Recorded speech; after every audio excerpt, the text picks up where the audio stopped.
ఇప్పుడు మనము ఛాతి లోపలికి ఎడం పక్కన కానీ కుడి పక్కన కానీ లోపలికి ఛాతి లోపలికి ఒక పైపు అంటే ఇంటర్కోస్టల్ ట్యూబ్ డ్రైన్ అంటారు అనమాట. అది ఏ ఏ జబ్బుల్లో వేస్తాము అన్న తెలుసుకుందాము.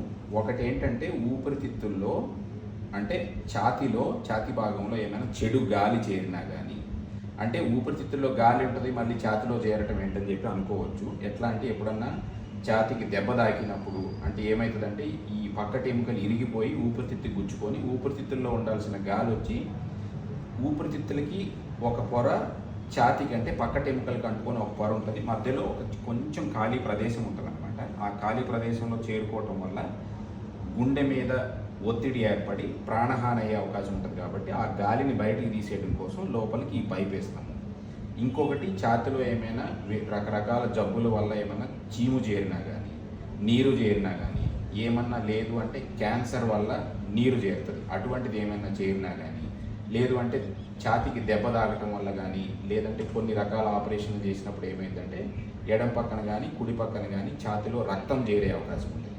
ఆ రక్తం చేరినా కానీ దాన్ని బయటికి తీసేయాలి. రక్తం లోపల ఉండటం వల్ల ఏంటంటే రక్తానికి గడ్డగట్టే గుణం ఒకటి ఉంటుంది.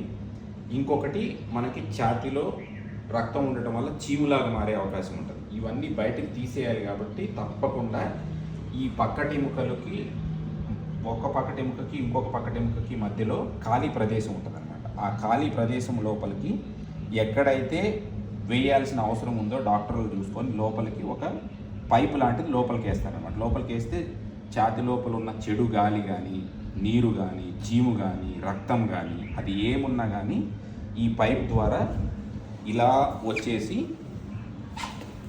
ఈ బ్యాగ్లో చేరుతుందన్నమాట. ఈ బ్యాగ్ దీంట్లోకి ఇలా వచ్చి ఇందులో వచ్చేస్తుంది. రోజుకి ఎంత వస్తుందో చూసుకొని దాని ప్రకారం అంటే రోగి ఎలా ఉన్నాడు అనే దాని మీద చూసుకొని దాని ప్రకారం ట్యూబ్ ఎన్ని రోజులు ఉంచాలి అనేది చూసి దాని ప్రకారం తీసేస్తామన్నమాట.